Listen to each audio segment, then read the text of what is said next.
We began our South American journey in Ecuador, starting with Quito and its nearby areas. Subsequently, we spent an amazing 4 days in the picturesque Galapagos Islands and are now on our way to explore some places in Guayaquil. Guayaquil is the capital of the Ecuadorian province of Guayas, has Ecuador's most important port, and is one of Ecuador's largest cities, along with the capital Quito. Guayaquil has approximately 2.65 million inhabitants as of 2017, and more than 3 million people live in the Guayaquil metropolitan area.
Parque Seminario, also known as Parque Bolivar or Parque Las Iguanas, is a small and traditional urban public park located in the Roca Fuerte sector of downtown Guayaquil. It was originally the Plaza de Armas of the colonial city, but has lost this character over time. In this park you can see the Simon Bolivar Monument, as well as a large number of iguanas. According to the mayor's office, there were approximately 350 iguanas in the park in 2017.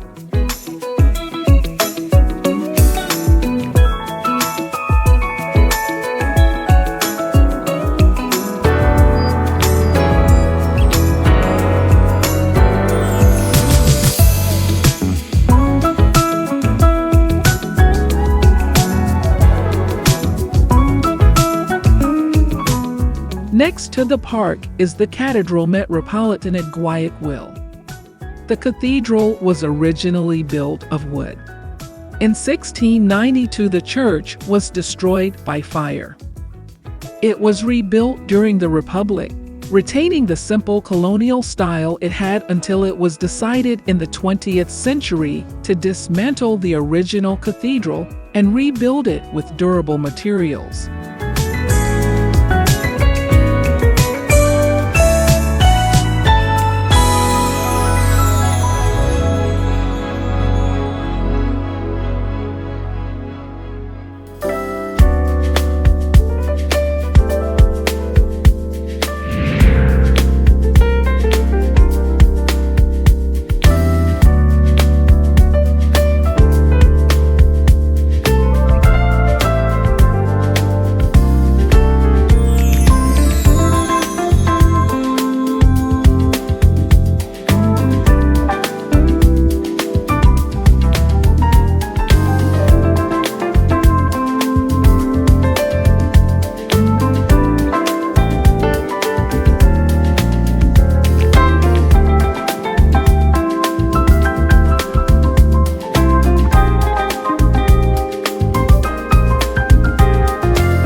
Pueblo, the iconic figure of Guayaquil.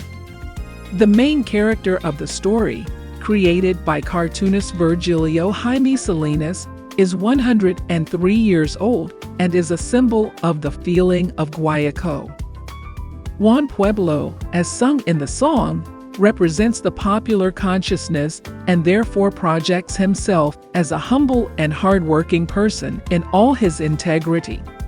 He was born in the Kaleidoscopio section of the newspaper El Telegrafo in 1918, and his attire at the beginning was a small black hat with a star, appearing barefoot and in the company of a sick dog.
The cemetery in Guayaquil may have been overlooked by many, but its significance as a historic site shouldn't be overlooked. It is home to numerous stories from the late 19th and early 20th century, each of which provides an insight into the city's past. There is an urban myth that in the past some of the wealthy families wanted to preserve the monumental legacy of their deceased relatives, like the Egyptian kings. In order to gain the highest status, these families hired exclusively Italian artists to build the famous mausoleums and tombs that are found today along the cemetery. Among the architectural styles that can be found along these elegant mausoleums, Baroque, Greco-Roman, and Moorish are the most classical.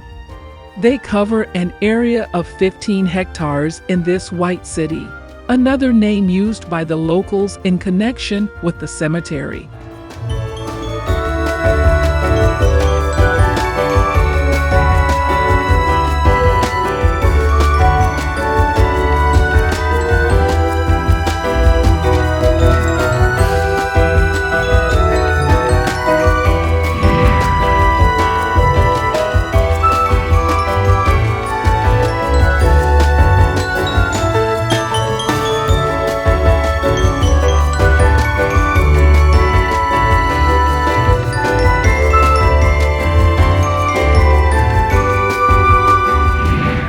It was a very nice and pleasant one-day stop in Guayaquil before we leave Ecuador and move to the Inca Empire, Peru.